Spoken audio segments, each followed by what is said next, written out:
ማናግረው ምንወያየው ስለ መጽሐፍ ቅዱስ፣ ስለ ምስጢረ ሥላሴ፣ ስለ ምስጢረ ሥጋዌ አጥቻለሁ፣ አለቅሳለሁ። እኚህን ግን ብሩህ አባት፣ ብርሃናዊ አባት መምህር ይባቤን አርአያ ሥላሴን ሁልጊዜ ነው የምንነጋገረው። በጣም ይገባቸዋል። ትንትና አድርገው ሲያስረዱ ይሄ ነው እንግዲህ ምን ፀሐይና መምህር ሲጠፋ ጨለማ ነው፣ ውድማ ነው በጣም እና ሁላችሁም እንጽናና። ግን እግዚአብሔር አለ። አሁን እሱ ደግሞ ከልጆቻቸው ያሟላዋል፣ ያሳካዋል፣ ይሞላዋል እና በእውነት ሁኔታ የረፍታቸውን ነገር ሳስበው በጣም ይደንቀኛል። እንግዲህ እና ሞት ያለ ጻይረ ሞት ዝም ብሎ የቅዱሳን ሞት ይሄ ነው እንግዲህ አምደ ብርሃን ሞት ያለ ጻይረ ሞት፣ ሕማም ያለ ድካም እና እንግዲህ ደግሞ ዕለቱንም እናስተውለው። እግዝእትነ ማርያም ውዳሴዋን አንበው ተርጉመው ነው እንግዲህ ደግሞ አንዳንድ ቅዱሳን ጻድቃን ሲሞቱ ሲያርፉ በዕለተ እሑድ ነው። ይገርማ ዕለተ እሑድ አረፉ። በዕለተ እግዝእትነ ማርያም በጽዮን ማርያም አረፉ። ቦታቸውም እመቤታችን። ይሄም አብሮ ይቆጠር ከተአምሩ። አስደናቂ ነው በእውነት እና እንግዲህ ምን እንበል እንግዲህ ምን እንላለን? ሞት በአንድ በኩል ጥሩ ነው፣ አያዳላም። እንግዲህ በሀብት ቢሆን ኑሮ ከዚህ ካላቸው ከልማቱ ገንዘብ ቢሰጡ በሰው እጅ ሚናኝ ቢሆን ኑሮ ሕይወት በ10 ዓመት ፈቅጃለሁ ይል ነበረ። ሞት ግን የማያዳላ ነውና ከእግዚአብሔር የታዘዘው ነውና እኒህን ደግ አባት ያው ትእዛዝ ነውና ትእዛዙን አክብሮ ወደ እግዚአብሔር ጠራቸው እና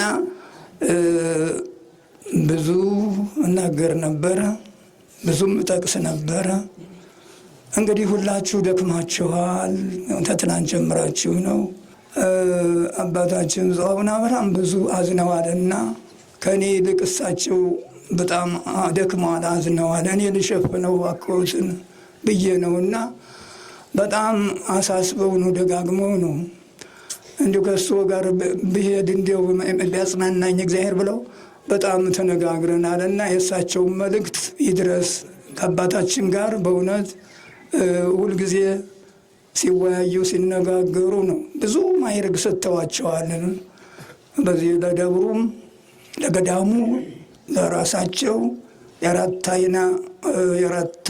የአራቱ ጉባኤ መምህር አራት አይና ይባቤ መልአክ መምህር ብለው ይህም ሁሉ ሰይመውልናል። ብፁዕ አባታችን አቡነ አብርሃም በጣም የእኔም ልጅ ያሾሟቸው አብርሃም ብዬም የሰየሙ ለቅዱስ ሲኖዶስ አቅርቤ እኔ በጣም አከብራቸዋለሁ። ልጅም ናቸው፣ በማይርጋቸው ደግሞ ወንድሜ ናቸው እና ሁላችሁም አደራ ትእዛዛቸውን ተቀበሉ።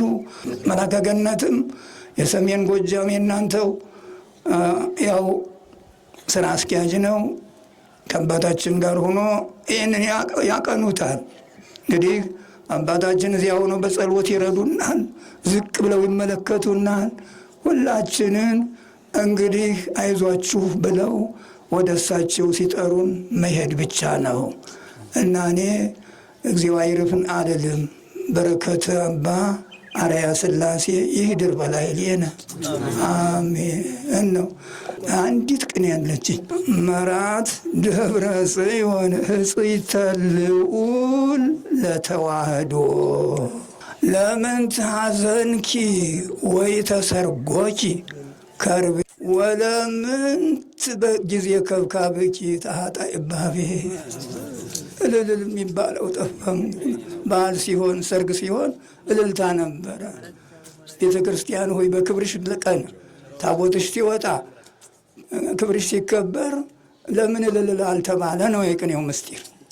ወለምንት ጊዜ ከብካበኪ ወለምንት በጊዜ መራኪ ያለው ይባቤ ወጊዜ ሞቱ ለሄር ከዋኒን ነገረ መለኮት ነባቤ አራያ ሥላሴ ዘቤተ ሀርቤ የቅዱስ ላሊበላ ዘንበድ ነው። ሀርቤ ቅዱስ ሀርቤ አራያ ሥላሴ ዘቤተ ሀርቤ ኢንብል ይሞተ ቅጽበተ ሶብየ ኢንብል ይሞተ ቅጽበተ ሶብየ ወባሕቱ ተሰወረ ንብየ። ጻድቅ ሰው አይሞትም፣ ተሰወረ ነው። ወባሕቱ ተሰወረ ንብየ። እግዚአብሔር ከእኛ ጋር ይሁን፣ በረከታቸው ይደርብን።